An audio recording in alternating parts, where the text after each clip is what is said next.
Measurements के हवाले से जब हम बात करते हैं तो इसमें मैग्नीट्यूड और उसके साथ ही जो यूनिट है वो दोनों होने चाहिए। अब यहाँ से यूनिट से पहचान हुई कि ये एक लेंथ को जो है वो मेजर किया गया है। अब हम ये बात करते हैं कि जो हमारे पास सिग्निफिकेंट फिगर्स हैं ये वो डिजिट्स होते हैं जो किसी मेजरमेंट में जिनकी के सबसे ज़्यादा इंपॉर्टेंस होती है। यानी अगर मैं इस मेजरमेंट में देखूं तो ये जो 4 डिजिट्स आ रहे हैं इनको लिखने का एक मकसद है कि हमारी एक्यूरेसी को ये मजबूत कर, यानी और इसमें जो एक हम कह सकते हैं हमारा जवाब बहुत ज़्यादा बेहतरी की तरफ जा रहा है। तो इसके हवाले से जब हम देखते हैं तो इन डिजिट्स की फिर इंपॉर्टेंस हमारे लिए बढ़ जाती है मेजरमेंट में। तो हम यही बात करते हैं कि फिर एक रूल बन जाता है कि अगर डेसिमल से पहले भी ज़ीरो लिखा और उसके बाद भी ज़ीरो, तो फिर अगर उन ज़ीरोस के बाद कोई नॉन ज़ीरो डिजिट्स आ रहे हों तो वो डिजिट्स अगर 4 हैं तो चारों, अगर 5 हैं तो पांचों वो जो है वो उनको हम सिग्निफिकेंट यानी इम्पोर्टेंट जो वो डिजिट्स कहेंगे। तो ये हमारे पास जो 4, इसमें हम कहेंगे जी सिग्निफिकेंट, इसका शॉर्ट फॉर्म लिख रहा हूँ मैं, सिग्निफिकेंट फिगर्स हैं। ऐसे ही अगर हम इस कैलकुलेशन को देखें, ये जो एक मेजरमेंट है टाइम की है, सेकंड से हमने इसको पहचाना। अब इसमें जो ये मेजरमेंट है ये भी बिल्कुल इसी तरह, और इसमें एक ही हमारे पास जो है वो क्या है जी सिग्निफिकेंट फिगर है। और ये यानी यहाँ पर हम यूँ कह सकते हैं कि ये सेकंड के 10th पार्ट, 100th पार्ट और ये 1000th पार्ट को जाके जो है वो मेजर कर रहा है। तो इसलिए इसकी इम्पोर्टेंस इस मेजरमेंट के हवाले से बहुत इंपॉर्टेंट है। तो यहाँ पर हम यूँ कहेंगे कि इसमें फिर हमारे पास क्या है जी एक ही सिग्निफिकेंट फिगर आ रही है। ऐसे ही अगर हम यहाँ पे देखें तो 786 ग्राम्स, अब ये ग्राम से पहचान हुई कि ये केजी है, या सॉरी ये एक मैस है जिसके एक स्टैंडर्ड यूनिट हमने जो है वो क्या पढ़े थे जी, केजी पढ़े थे। और दूसरी बात ये कि 786 है। अब इसमें अगर हम देखें तो ये जो तीनों ही डिजिट्स हैं ये सिग्निफिकेंट फिगर्स हैं, ठीक है, यानी इन तीनों की इंपॉर्टेंस है। नॉन जीरो डिजिट जितने भी होंगे वो सारे सिग्निफिकेंट कहलाएंगे। तो यहाँ पर हम कहेंगे कि ये 3 सिग्निफिकेंट फिगर्स है।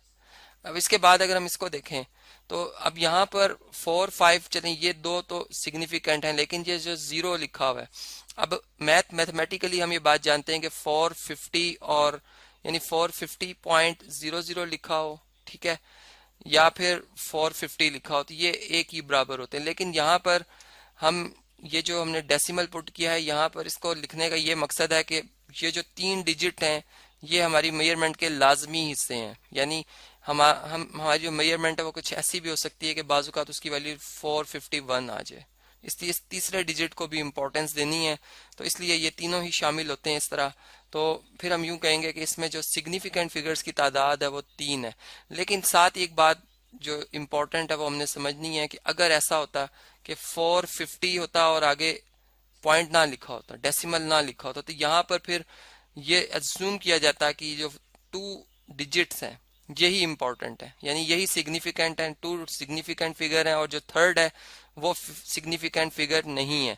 लेकिन अब उसमें यह भी बात हो सकती है कि उसके साथ अगर एक इंडिकेशन दे दी जाए, उसके नीचे बार लगा दी जाए या ऊपर एक बार लगा दी जाए, तो उसका फिर ये मतलब लिया जाएगा कि अब जो है इसमें ये 450.0 ही लिखा हुआ और अब इसमें कितने सिग्निफिकेंट फिगर आ रहे हैं जी, 3 सिग्निफिकेंट फिगर्स आ रहे हैं। इसी तरह से अगर हम नेक्स्ट चलते हैं तो ये हमारे पास कुछ और मेजरमेंट्स भी लिखी हुई हैं, जैसे ये सेंटीमीटर से लेंथी की जो है वो मेजरमेंट। अब सेंटी इसका जो है वो एक प्रीफिक्स है जो कि हम ऑलरेडी पढ़ चुके हैं। अब हम यूँ बात करते हैं कि यहाँ पर सेंटीमीटर्स का 10th पार्ट और 100th पार्ट ये दोनों इंपॉर्टेंस रख रहे हैं। यानी अगर हम 48.00 लिख रहे हैं तो इसमें ये और ये 4 डिजिट्स इंपॉर्टेंट डिजिट्स हैं। यानी ऐसा हो सकता है कि हम एक दफ़ा मेजरमेंट करें तो हमारी जो जवाब है वो 48.01 सेंटीमीटर आ जाए। तो इसमें जो ये 1 है ये इंपॉर्टेंस रखता है, जो कि 4th नंबर पर डिजिट है उसका ये हिस्सा है। तो हम यूँ कहेंगे कि इसमें जो सिग्निफिकेंट फिगर्स हैं वो कितने हैं जी, 4 हैं। इस तरह से यहाँ से भी हमें इसकी पहचान हुई। फिर अगर हम इसकी बात करते हैं 49.07, तो सेम, अब जीरो बीच में यानी इन दो मेजरमेंट्स के बीच में आ जाए तब भी काउंटिंग में आता है, सवाए इसके कि शुरू में आ जाए, डेसिमल से शुरू में आ जाए। और वो भी वहाँ पर जो एक इंडिकेशन होती है, एक बता दिया जाता है कि ये जो है इंस्ट्रूमेंट इसका क्या मकसद है, तो फिर सिग्निफिकेंट फिगर्स भी वहीं से हमें एकदम उसका अंदाज़ा हो जाता है कि कितने होने चाहिए। तो यहाँ से अगर हम देखें तो फिर ये क्योंकि मीटर में मेजर हुआ है, तो इसका मतलब 10th पार्ट ऑफ मीटर और फिर 100th पार्ट ऑफ मीटर तक ये मेजर करेगा। तो फिर इसका मतलब इसमें भी 4 सिग्निफिकेंट फिगर्स आ रहे हैं। और लास्ट में अगर हम इसकी बात करें तो सेम जो ऊपर मैंने आपको बताया, चूंकि डेसिमल पुट नहीं किया तो इसमें मुख्तलिफ जो है आराएं रखी जाएंगी, यानी कुछ के मुताबिक ये टू सिग्निफिकेंट फिगर्स के तौर पर होगा, कुछ के मुताबिक अगर इसमें यहाँ पे बार हो तो फिर 3 हो जाए, यहाँ पर है तो फिर 4 और यहाँ पे तो फिर 5। तो इस तरह से ये हमें सिग्निफिकेंट फिगर्स जो हैं वो मालूम हो जाते हैं।